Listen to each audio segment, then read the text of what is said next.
Leitura do segundo livro de Macabeus.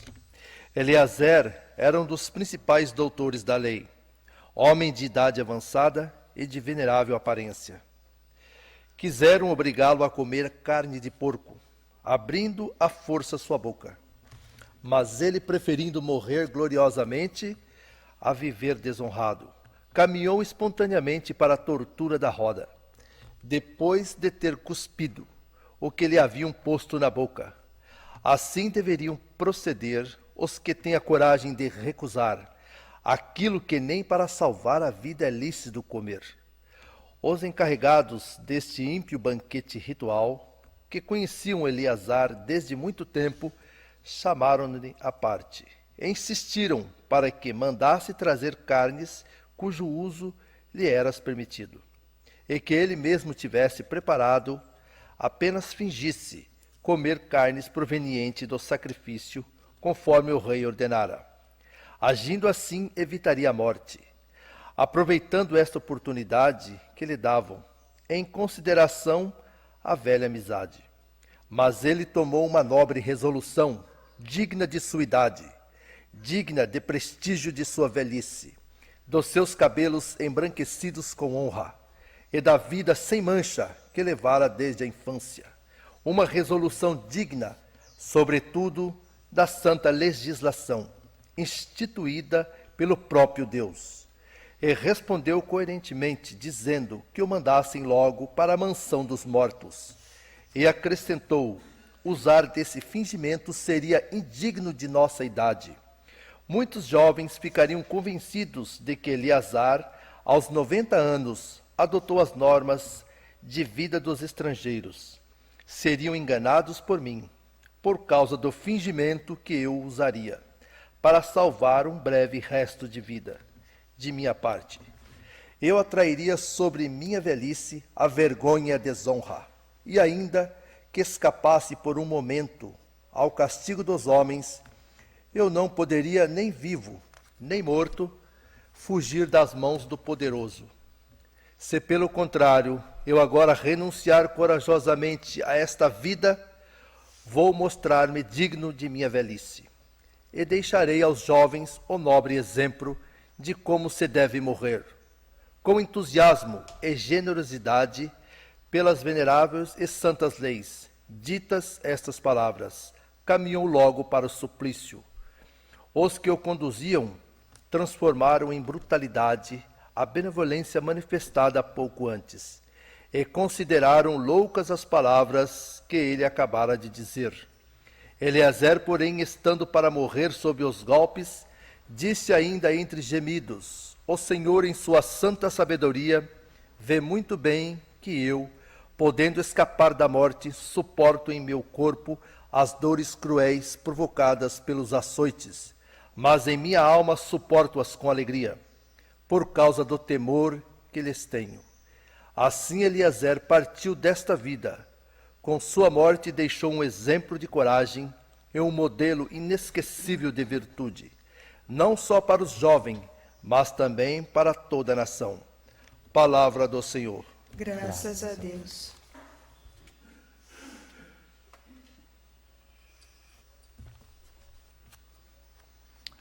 Salmo responsorial. É o Senhor quem me sustenta e me protege. É o Senhor quem me sustenta e me protege. Quão numerosos, ó Senhor, os que me atacam. Quanta gente se levanta contra mim. Muitos dizem, comentando a meu respeito, ele não haja salvação junto de Deus. É o Senhor quem me sustenta e me protege. Mas sois vós o meu escudo protetor, a minha glória que levanta minha cabeça. Quando eu chamei em alta voz pelo Senhor, no Monte Santo ele me ouviu e respondeu. É o Senhor quem me sustenta e me protege. Eu me deito e adormeço bem tranquilo. Acordo em paz, pois o Senhor é meu sustento. Não terei medo de milhares que me cerquem, e furiosos se levantem contra mim. Levantai-vos, ó Senhor, vinde salvar-me. É o Senhor quem me sustenta e me protege. Aclamação ao Santo Evangelho.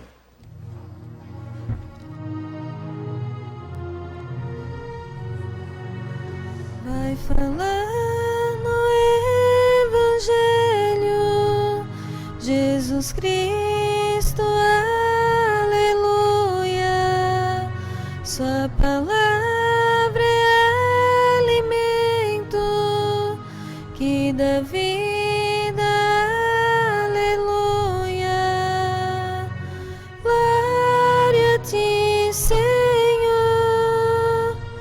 toda graça e louvor. Glória a ti, Senhor, toda graça e louvor. Senhor esteja convosco. Ele está no meio de nós. Proclamação do Evangelho de Jesus Cristo segundo Lucas. Glória a vós, Senhor. Naquele tempo, Jesus tinha entrado em Jericó e estava atravessando a cidade. Havia ali um homem chamado Zaqueu, que era chefe dos cobradores de impostos e muito rico. Zaqueu procurava ver quem era Jesus, mas não conseguia por causa da multidão, pois era muito baixo. Então ele correu à frente e subiu numa figueira para ver Jesus, que devia passar por ali. Quando Jesus chegou ao lugar, olhou para cima e disse: Zaqueu, desce depressa, hoje eu devo ficar na tua casa.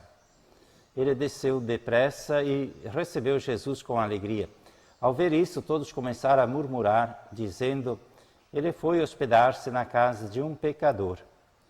Zaqueu ficou de pé e disse ao Senhor: Senhor, eu dou a metade dos meus bens aos pobres. E se defraudei alguém, vou devolver 4 vezes mais. Jesus lhe disse: hoje a salvação entrou nesta casa, porque também este homem é um filho de Abraão. Com efeito, o Filho do Homem veio procurar e salvar o que estava perdido. Palavra da salvação. Glória a vós, Senhor.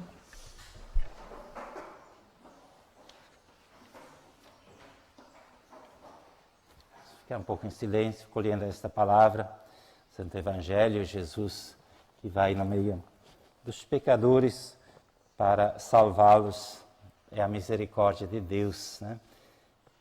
Ele veio entre nós quando éramos nós seus inimigos, diz o apóstolo Paulo, mas veio entre nós assim mesmo, nos amou quando nós